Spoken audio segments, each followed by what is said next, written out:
o mundo acorda com uma ação judicial do Trump Media Group, o Rumble, contra o Alexandre de Moraes.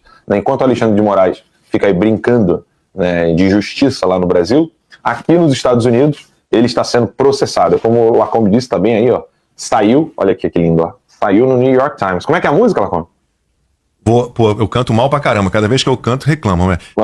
Eu no New York Times. É isso aí. Eu na Folha, Saiu no New York Times, matéria Times, do Glenn Greenwald, aliás, vamos dar crédito. É, matéria do Glenn Greenwald. E assim, é importantíssimo isso acontecer. Nós já estávamos esperando isso há um bom tempo. Avisamos isso naquela Breaking News, né, Max? Avisamos. Foi na segunda-feira? Segunda-feira, então a gente avisou que tinha uma bomba para vir contra o Alexandre de Moraes, exatamente por causa dessas violações, né? Ele não tem jurisdição nos Estados Unidos. Então, Max, Lacombe, o pessoal que está em casa nos acompanhando, vamos deixar bem claro. O Alexandre de Moraes, além de estar agindo ilegalmente no Brasil, ele está agindo ilegalmente para além mar, ou seja, para além das fronteiras brasileiras. Olha que coisa horrível e quase impensável, né? O Alexandre de Moraes, na primeira vez que ele bloqueou meu antigo Twitter, né, que hoje é o X, mas na época era o Twitter, quando ele bloqueou a minha conta, você tentava acessar a conta, eu não tenho nenhum print da época, eu acho, devo ter em algum lugar, mas quando você tentava acessar a minha conta, ela aparecia, deixa eu diminuir a qualidade do celular aqui, ela aparecia aqui embaixo, ó, vinha uma mensagem escrita assim, blocked worldwide, ou seja, bloqueado no mundo inteiro.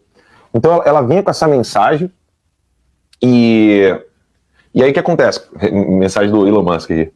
E aí o que acontece? Quando o Alexandre de Moraes fazia isso, ele estava violando leis dos outros países, porque ele não tem jurisdição sobre esses países. Eu acho que é isso que precisa ficar bem claro. O Alexandre de Moraes, ele não tem uma jurisdição para fora do Brasil. No Brasil, a jurisdição dele já está completamente ilegal e inconstitucional. Por exemplo, eu não tenho foro para ser julgado por Alexandre de Moraes, primeiro porque não há um crime.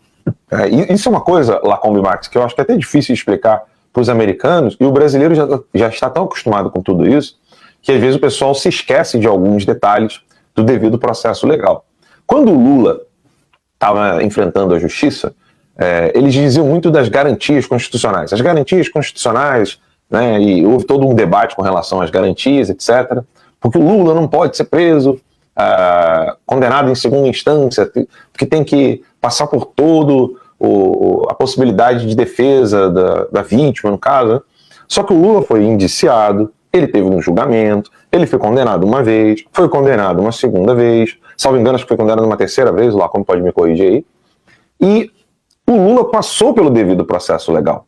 A argumentação do STF com relação ao Lula era uma questão de CEP, ou seja, qual que seria então o local que ele deveria ser processado. No meu caso, e no caso das vítimas do Alexandre de Moraes, que não tem foro privilegiado, é uma absurdidade atrás da outra. Primeiro, eu nunca fui indiciado. É estranho tentar explicar isso para o público brasileiro, para o público americano, mas o público brasileiro já meio que se acostumou com isso. Eu não fui indiciado, né? Ou seja, não há um indiciamento. Porque quando você é indiciado, há uma denúncia, e aí o Ministério Público vai lá, atua, você passa a entender, então, o que está acontecendo contra você. Depois disso, você recebe uma acusação, e aí a tua defesa tem como entender do que você está sendo acusado, para ter o tempo da ampla defesa, né? E você pode se preparar, então, junto com o seu advogado, para entender que tipo de crime estão dizendo que você cometeu, para que você possa, então, se defender. No meu caso, não houve indiciamento, eu não fui acusado, e não há um julgamento, né? E além de não ter um julgamento, ninguém sabe sequer que crime que eu cometi. O Alexandre de Moraes não sabe dizer que crime eu cometi, a Polícia Federal não sabe dizer que crime eu cometi, e aí, segundo as palavras da própria Polícia Federal, é necessário uma investigação na Suprema Corte para que possa investigar quais seriam, então, os possíveis crimes que eu teria cometido. E todos os verbos na condicional que eu estou usando aqui, Max e Lacombe, esses verbos também são utilizados na própria petição da Polícia Federal, por exemplo, no pedido de prisão e extradição. Então, todos esses verbos na condicional, teria cometido, teria feito, que não sei o quê, tudo isso também está no pedido do Alexandre de Moraes, e no caso da PF, para poder fazer com que eu seja extraditado e preso nos Estados Unidos da América. Pois bem, Não há nenhuma prova, nenhuma acusação, nada, de crime algum. Eles dizem que eles precisam investigar. E aí a argumentação da Polícia Federal e do Alexandre de Moraes é a seguinte: como nós não sabemos ainda o que ele cometeu, a gente suspeita XYZ, então a gente precisa congelar os bens dele, congelar os bens da empresa dele, fazer com que ele esteja preso, porque ele tem um grau de periculosidade enorme, e assim, então, com essas investigações, descobrir o que eu teria feito. Né? Realmente, o Alexandre de Moraes tem toda a razão do mundo. Eu sou muito perigoso mesmo, Alexandre de Moraes. Pode ver aí uma ação judicial contra você nos Estados Unidos da América, exatamente porque você fica fazendo merda. Então, como eu não vou descansar, você pode achar que eu sou perigoso mesmo, mas o perigo que eu represento é um só, Alexandre de Moraes. O único perigo que eu represento é o fato de eu seguir a lei onde quer que eu vá. E como eu estou nos Estados Unidos da América, nós iremos seguir todas as leis dos Estados Unidos da América, inclusive da Constituição americana, onde me dá liberdade de expressão para poder, então, fazer coisas como essa. Não sou eu que estou processando Alexandre de Moraes, é bom deixar isso bem claro. Não sou eu, é o Trump.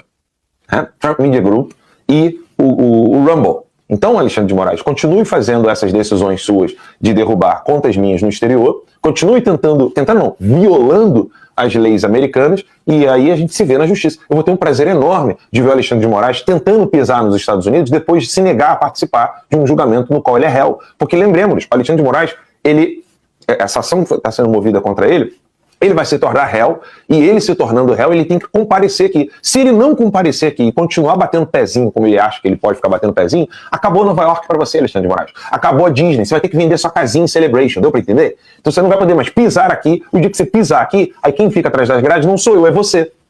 Né? É bom deixar isso claro, e isso tudo a gente tem que continuar lutando. Isso aí é um sopro de esperança para nós, só está começando, nós precisamos continuar lutando, e uma mídia livre como a Timeline precisa existir para ser a sua voz. Nós precisamos continuar noticiando para o mundo o que está acontecendo no Brasil. Não só para o mundo, mas para os brasileiros.